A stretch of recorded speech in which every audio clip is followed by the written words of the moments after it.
Three, two, one.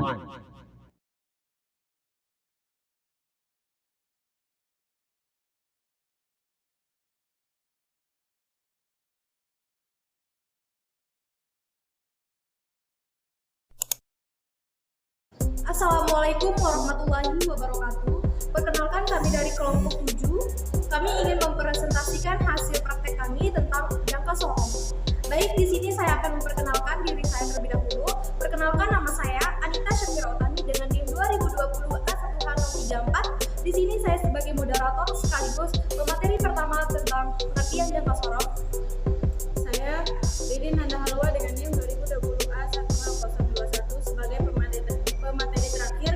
Saya akan membahas tentang cara mempraktikkan jangka sorong. Baik, nama saya Lestari Ainun Saputri dengan NIM 2020 A1H013. Saya sebagai pemateri ketiga membahas tentang jenis-jenis jangka sorong. Baik, perkenalkan, nama saya Nur Laila dengan NIM 2020 A1H017. Saya di sini sebagai pemateri ketiga yang membahas tentang bagian-bagian dari jangka sorong. Perkenalkan, nama saya Putri Ramdhani, NIM 2020070197. Saya mahasiswa dari Mitra. Di sini saya sebagai pemateri kedua yang membahas mengenai fungsi jangka sorong. Assalamualaikum warahmatullahi wabarakatuh. Perkenalkan, nama saya Anita Syafira Utami dengan NIM 2020 A1H034. Di sini saya sebagai pemateri pertama, yaitu pengertian jangka sorong. Pengertian jangka sorong adalah alat pengukur yang digunakan sebagai pengukur diameter suatu benda. Selama ini, mungkin alat ukur yang paling dikenal atau sering dijumpai adalah penggaris. Jangka sorong sering digunakan untuk mengukur panjang benda, diameter benda, kedalaman benda, dan ketebalan suatu benda. Adapun tingkat keakuratan dan ketelitian jangka sorong adalah 0,1 mm. Alat ini dipakai secara luas di segala macam bidang industri, mulai suatu proses desain atau perancangan, struktur atau pembuatan, hingga pengecekan akhir produk. Jangka sorong ditemukan oleh seorang ahli teknik kebangsaan Prancis bernama Pierre Vernier.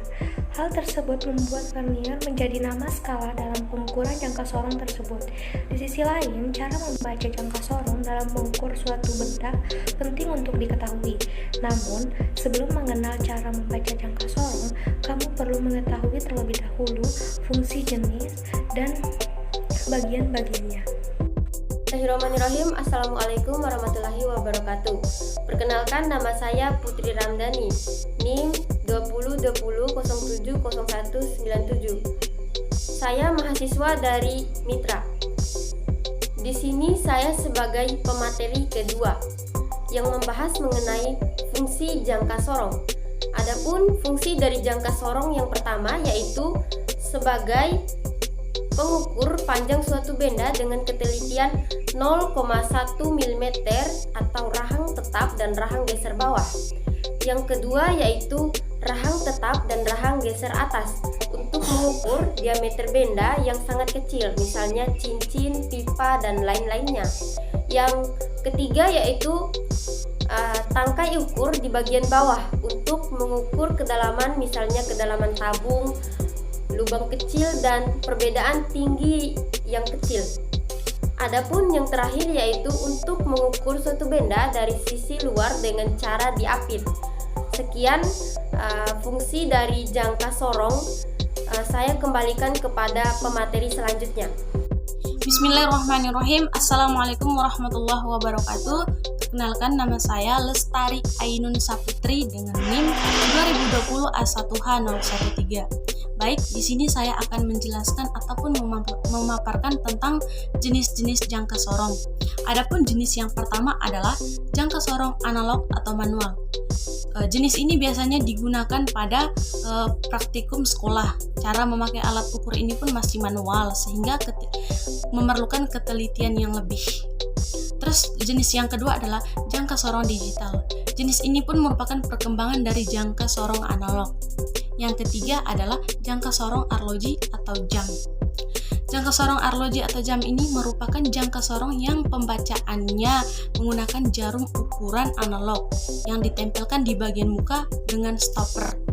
Jangka sorong jam memakai jam ukur sebagai ganti skala Nonius dalam menginterpolasikan posisi garis indeks terhadap skala pada batang ukur. Yang keempat adalah jangka sorong ketinggian. Jangka sorong ketinggian suatu jenis mistar ingsut yang berfungsi sebagai pengukuran ketinggian, disebut jangka sorong ketinggian atau kaliber tinggi. Alat ukur ini dilengkapi dengan batang ukur yang bergerak vertikal pada batang berskala yang tegak lurus pada batang ukur. Mungkin itu saja yang bisa saya sampaikan, lebih dan kurangnya saya mohon maaf. Tastabiqul khairat. Wassalamualaikum warahmatullahi wabarakatuh. Baik, terima kasih atas waktu dan kesempatannya. Saya di sini sebagai pemateri ketiga yang akan menyampaikan bagian-bagian dari jangka sorong. Berikut adalah bagian-bagian dari jangka sorong. Yang pertama adalah rahang dalam, yang terdiri atas rahang geser dan rahang tetap. Bentuknya dapat digeser dan digunakan untuk mengukur bagian luar benda, misalnya tebal kertas, lebar meja, dan lain-lain. Yang kedua adalah rahang luar. Rahang luar terdiri dari rahang tetap dan rahang yang dapat digeser. Biasanya digunakan untuk mengukur bagian dalam benda, misalnya diameter tabung, cincin, dan lain-lain. Yang ketiga ada depth probe, bagian yang digunakan untuk mengukur kedalaman sebuah benda, seperti kedalaman tabung. Yang keempat ada skala utama, dalam sentimeter. Biasanya memberikan nilai pengukuran dalam bentuk sentimeter. Yang kelima ada skala dalam inci, yang memberikan nilai pengukuran dalam satuan inci. Yang keenam ada skala Nonius dalam bentuk milimeter, yang memberikan pengukuran fraksi dalam bentuk satuan milimeter. Dan yang ketujuh ada skala Nonius dalam inci, yang memberikan pengukuran fraksi yang dinilai dalam bentuk satuan inci. Yang terakhir ada pengunci, berfungsi untuk menahan bagian-bagian jangka sorong saat pengukuran berlangsung, misalnya rahang yang gerak. Mungkin itu saja dari saya, sekian. Baik, cara menggunakan jangka sorong yaitu yang pertama cek dulu dan pastikan waktu kedua rahang tertutup seperti ini. Skala menunjukkan angka 0 seperti ini. Tujuannya supaya nggak ada kesalahan. Dua, pengukuran yang biasa disebut zero error.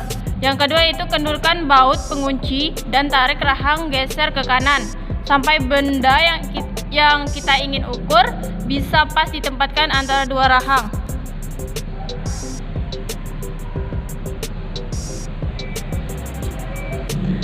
Letakkan benda yang akan diukur di antara kedua rahang. Pastikan juga posisinya sudah sesuai ya.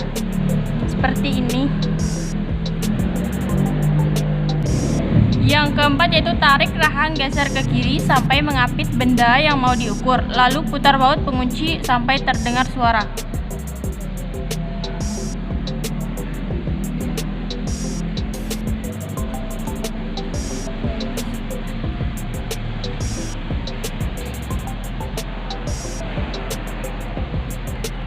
Selanjutnya yang kelima itu baca dan hitung hasil pengukuran yang kami peroleh dari praktik ini.